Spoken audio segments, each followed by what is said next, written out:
the way that the Democratic Party's reaction to David Hogg seems to prove our point about the impossibility of pushing the party left.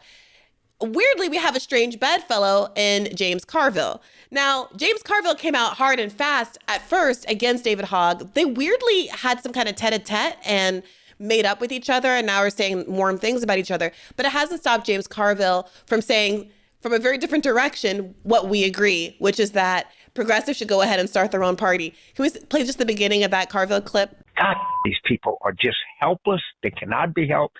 There's nothing you can do to help them. They don't want to be helped. And if they had any guts, they'd start their own political party and get out of ours. I'm sorry. So, should we invite Carville on the podcast and have a meeting of the minds over this particular issue? Yeah, this is, as I said in the beginning of this segment, this is the best advertisement for a third party that there is. There's nothing more demoralizing and pathetic to than begging to join a party who don't even want you there. Because I find it interesting that people who have the similar mindset as James Carville, they are now upset. They are now attacking Jill Stein supporters for costing them their election, even though there's 1,000 ways we can debunk this. And what I always say, you guys say you didn't need us. This is the same Democratic Party that we don't need the pro-Palestine people. Now, after the election, they said you guys called Trump the election. So when I hear James Carville say that, that's actually a breath of fresh air.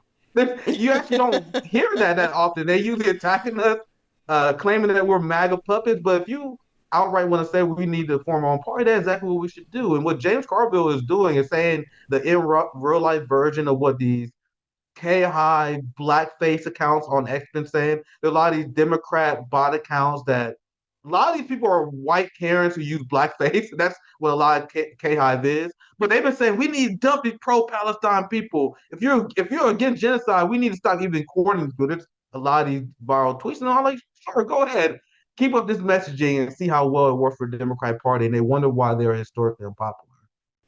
Well, James Carville isn't the only one. Here's Kevin O'Leary about 2 weeks ago on Fox News making this same argument. Now, keep in mind, there are some people who say Steve Bannon's been one of these, that AOC is the one to beat. Whether or not you and I think it's a faux populism or sincerely held populism, there are some, at least like Steve Bannon, who've identified her as someone who at least understands the messaging that could make it difficult for right-wing populism to have as much traction as it has in the past. Listen to this clip and tell me what you think of O'Leary's argument. But I also think to myself, and I think Carville said this first, and he's right, it's got to bifurcate the AOC kind of socialist thing.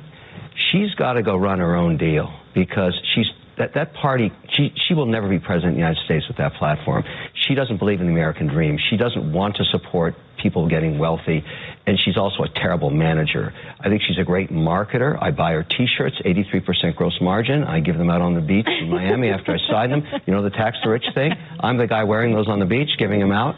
I think it's hilarious.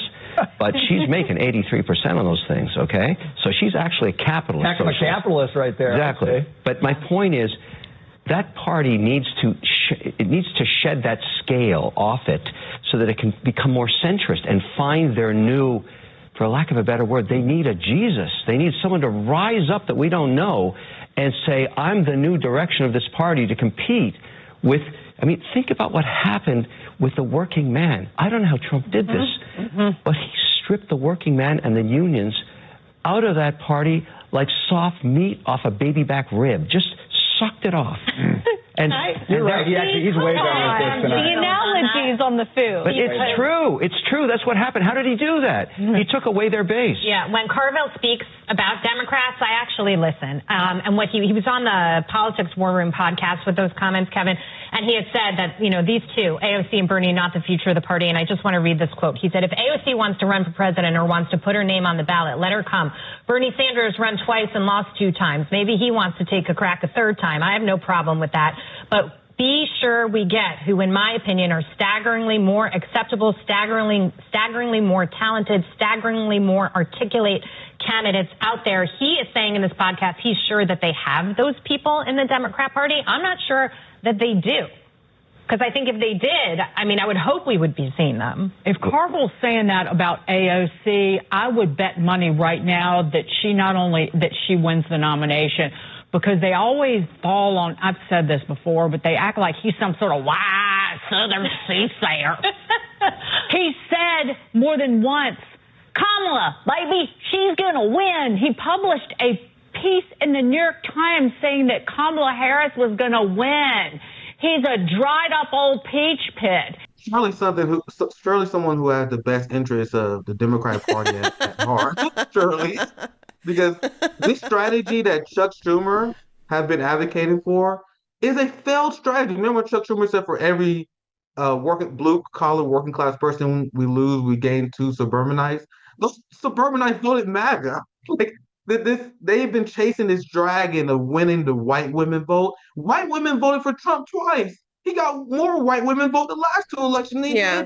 Like, this is an unattainable goal by the ruling class in order to completely understand why they do it. It's a smart strategy in terms of class warfare to completely shut out any sort of electoral peaceful path to the power to the left. But if you're part of the Democratic Party, it's a horrific strategy for you. How many times do we have to see the centrists who pivot to the Liz Cheney wing of the Republican Party? How many times do we have to see that and they lose for the Democratic Party to learn? But at the end of the day, it's not really about learning, because I don't know if you know this, Bree, but MSNBC is killing the game again. CNN is Are they really? Yeah, I saw this like a week ago, and I was like, what? Rachel Maddow is putting historic numbers right now. She's on a Michael Jordan level run in media right now. MSNBC is booming in prime time. Don't get me wrong, liberal print media is still struggling, but the Trump economic boom among the liberal class is back, baby. Like, they don't care. They don't really care. That's why they want to advance this ridiculous strategy. I thought I saw that Jen Psaki's show was not doing well. Is she on CNN? Jen Psaki's show is doing horrible. No, she's on MSNBC. Yeah, she's Jen on Psaki's MSNBC. Jen Psaki's show started off very strong, and then they realized that she's a boring government propagandist. But if you look at Maddow's show, for example, she was absolutely killing it. And there was an article I read a few weeks ago that said that CNN ratings was struggling, while MSNBC, if you look at the numbers in prime time, it was doing pretty well. I didn't see what the current Jen Psaki number is, but the point I'm making is they was back in business. They back in the Democratic fundraising business. The fundraising for the Democratic Party is so good. Bernie Sanders is going on a damn tour. He's raking so much money in.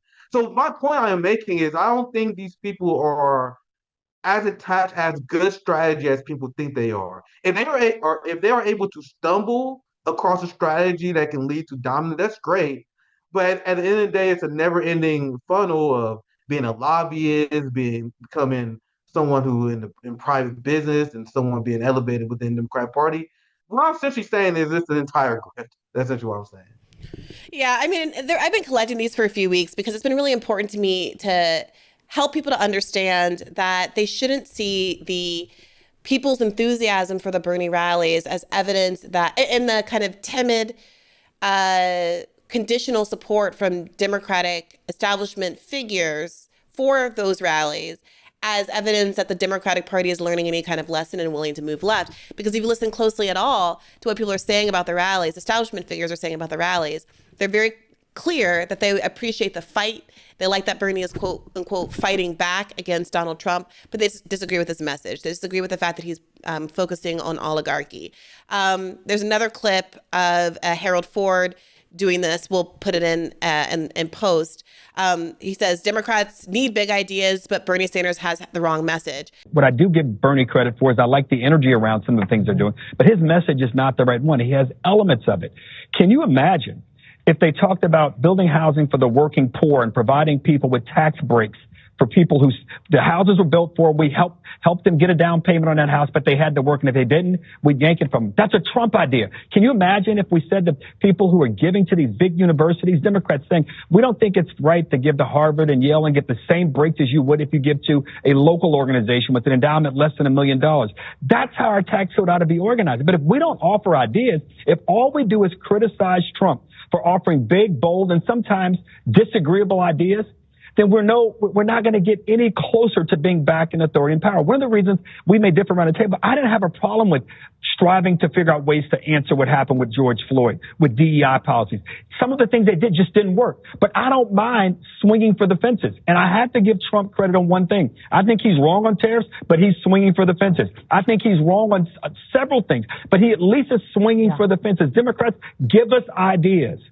Swing for the fences with them and be willing to admit when something is not working and try to scale the things that are. I was on AJ last week or the week before debating with a woman from Third Way, and she said something similar. We'll put the clip of that as well. Are AOC and Bernie perfect messengers? I don't think so, but at least they get people to pay attention to the strongest issue Democrats have, which are those pocketbook populist concerns. You wanted to come in there, Kate. There is going to be, I think, a very wide field of candidates, many of whom could claim that outsider mantle. And I think it's a false choice to say I think it's a false choice to say that the only way to try and seize that anti-establishment or that anti-institutionalist strain that we see out there is to run a, Donald Trump of the left. I think what we can find is that there is a middle ground that has a fight to it. Are you saying Bernie and AOC are too radical? Which position? Which specific position is too radical? That we need, the Democrats just need to focus on policies and get away from wokeness. I mean, she maybe didn't use the word wokeness, but you know what I mean. The culture wars or whatever. And while I don't disagree that Democrats need to focus on policies, they miss the point that Democrats specifically have foregrounded culture issues because it's the only way they can distinguish themselves from the right, because they are unwilling to pursue the kinds of economic populist policies that the people actually want because their donor base will disallow it. So I pressed her. I said, what policies? Tell me the policies. What policies do you think the Democrats should be pursuing to win working class people back? Because you can sit here and as a soundbite, it'll sound nice on the news. But if you aren't willing to say you'll support a $15 minimum wage, universal health care, basic stuff, then what are you saying? That we're going to do one of these like Kamala Harris style policies where if you buy a house in the last 3 years and hula hoop while jumping on one foot in a low income neighborhood, you can get a 0.2% tax credit if you fill out the forms by April the 4th. Like that we tried that, it didn't work. Or try some of these, policies that were good during the COVID era, but that were set to expire, so that Joe Biden basically rigged it for himself to have to defend everybody's quality of life getting worse within a year or two of the election, including restarting student loan payments right before the election. I mean, what policies? And then they never have anything to say. Yeah.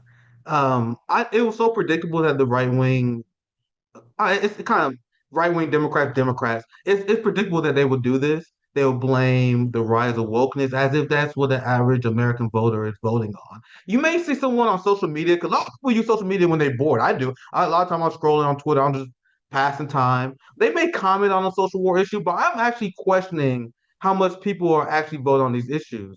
Exit polls have shown that the number one reason why people left the Democratic Party was because the Gaza genocide. Do you think the corporate media want to bring that up? So of course they say, oh, well, the Democrats is going too far. Well, but brief. I think you want to go ahead.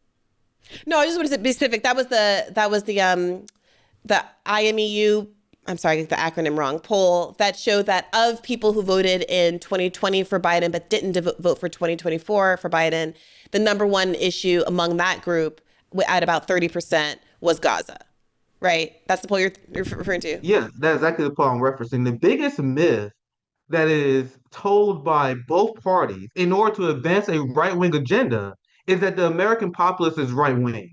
They say, oh, there's nothing we can really do because America is inherently a right-wing country. We are a right-wing authoritarian capitalist dictatorship where voters don't get what they want. You understand? But Americans are extremely progressive. I have been covering and I've been explaining how in my state of Missouri, we have had economic ballot initiatives, progressive left-wing ballot initiatives that pass every year. We had an increase of the minimum wage in Missouri.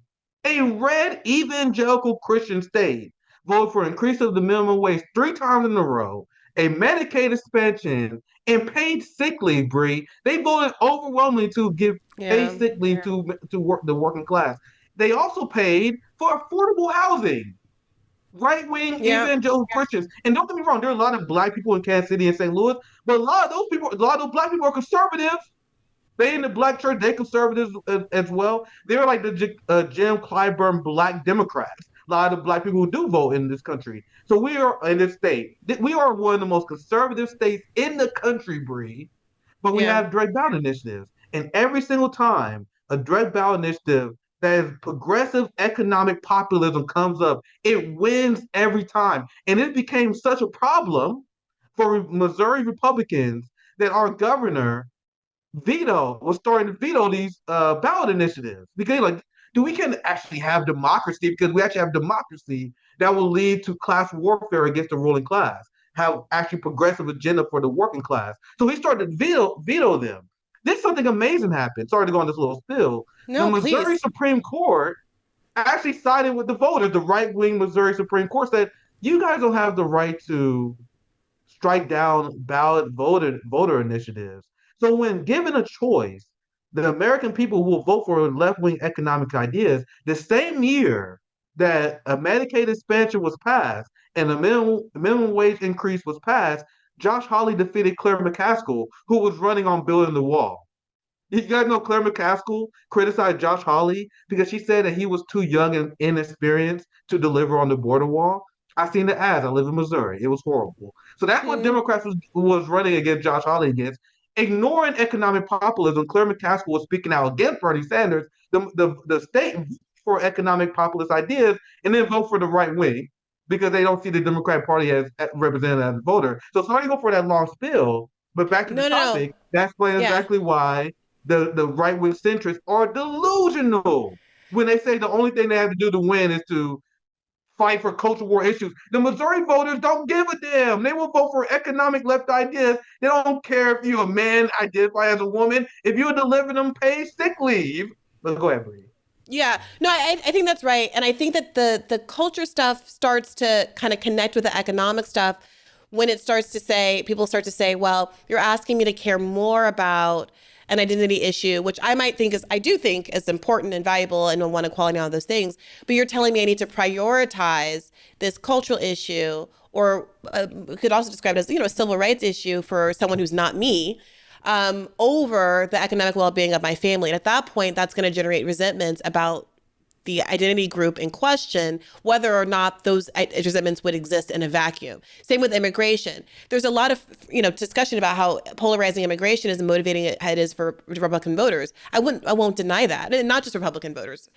But how much of it is pure, I don't like immigrants, and how much of it is this, I think that someone is getting a part of a bargain that I should be entitled to. And if I felt like my country were giving me the benefit of that bargain, I would have less ire for these other people.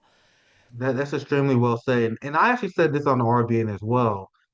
I think many voters will forgive Democrats for their goofiness on a lot of. Can you imagine if Democrats in an alternative universe? Imagine an alternative universe. Bernie is elected in 2016. There's a progressive way. Remember, this is an alternate universe. Many people like Jim Clyburn had a change of heart, realized that the American people deserve health care, and the Democratic Party passes Medicare for all. They pass a natural increase in the minimum wage. Do you really think people will be complaining about trans people in sports? They don't care. They wouldn't care. They wouldn't care. The only reason they care. Yeah, go ahead. No, go ahead. Yeah, I was going to say the only reason they care because they see the delusion, as you were mentioning, that the Democratic Party care more about these things than the actual working class because they did deliver on any of these issues. I would make an argument. I understand why they could be a harder sell. But I think a lot of the reasons why people are up in arms about immigration is because the Democratic Party haven't delivered. If they was well taken care of, if they were living a comfortable life, if there was upward mobility in this country, like there's upward mobility in many other countries like China and many others, people wouldn't be that much focused on the reason that they have a scapegoat. I understand why that may be a reason for some people, but that's my theory. Look at the narrative. The narrative is that they're taking our jobs. If you have a good paying job, whose job are they taking? The narrative is they are in sanctuary cities, they're getting housing and some kind of government benefit that I'm not getting. Did you know that immigrants are getting health care? All this kind of stuff. Well, if you have health care and you have good housing and you have a good life, what do you care if some poor immigrant is living up in a temporary hotel room situation and getting $500 a month to eat or whatever it is? 100%. But this is a great segue actually to this new news story about Donald Trump floating taxes on the rich. Now, I want to be really clear that both on the right and on the left, we've heard a lot of politicians say a lot of things that are not said in good faith. We don't want to be overly credulous. And I don't want to come off as we're about to have this conversation as though I believe with any sort of confidence that Donald Trump is able, for various reasons, including his personal desires and his party's desires, to land the plane on taxing the rich. That being said, he's been spending a lot of time talking about taxing the rich these days. Have you seen any of this? Yeah, I have seen that. It's very interesting because I think Trump is realizing that his tariff economic agenda is not really mathing out. So they looking at the budget, look at everything that had to be accomplished. Like, I think we kind of got it right. I kind of think the progressive was right. So I think it's very interesting, and I think it's great for us narrative-wise, whether it's true or not. Like, this is a great story for us to pick up on narrative-wise, because we can explain to MAGA people, hey, man, Trump had this idea to raise taxes on the rich, but he was stopped. Who do you think stopped him? Remember that swamp you guys said you wanted to drain? Trump had a great idea, and they didn't let him pass it.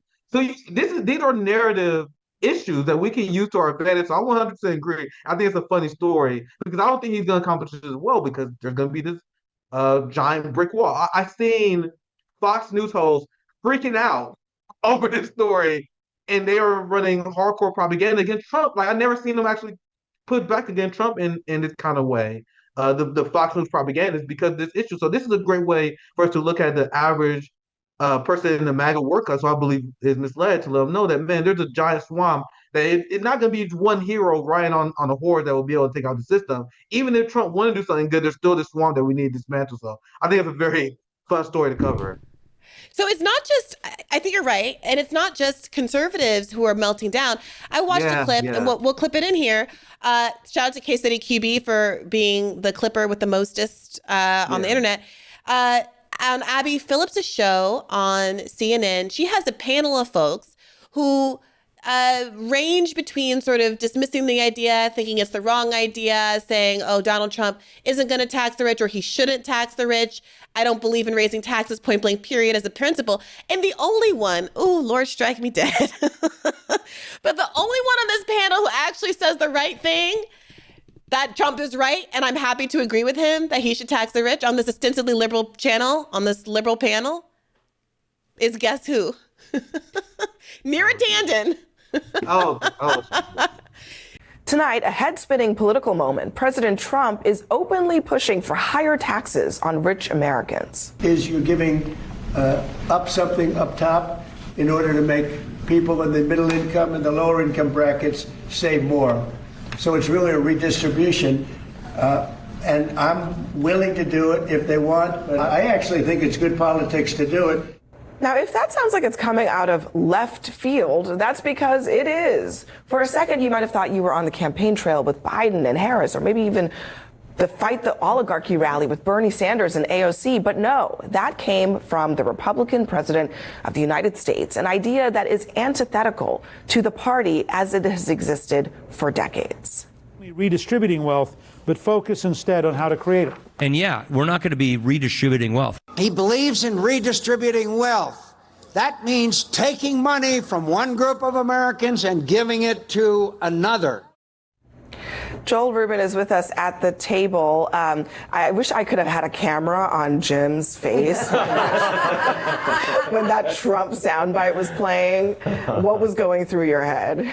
Well, when you hear redistribution, you guys did a nice job kind of going through history on redistribution of wealth. But I do think it's important. This is on folks that make over $2.5 million a year. You're not talking about people who are making $200,000 a year, $400,000 a year. Thumbs up. This is $2.5 million per year that he's looking to increase taxes on. I think it's going to be a very difficult hurdle to get something like that through Congress. But I also think it's a message that Grover Norquist isn't controlling this administration, right? The no tax pledge is something that Donald Trump isn't open to anymore. So I think it opens the door to a big discussion for working class Americans. Are you good? $2.5 million, $5 million, maybe $5 million for couples. Fine to increase taxes. I'm anti-tax all the time. Get rid of all the taxes. So personally, no, I don't agree with taxes, but I don't think that's what the president's saying. I think this is a negotiating tactic, but I also think the populism he found, came from, you had years of the establishment on both sides neglecting the middle and lower classes in the country. And Trump was able to tap into that, tap into people who felt neglected. I mean, 50 years ago, people would put in their, obituaries where they worked because they cared about their company. They felt like they were making money. And that does not happen anymore. They're forgotten. And both parties, frankly, Bernie does a rally, but he didn't win your primary. You fixed it for Hillary Clinton to win. So with Congress, no, his own party?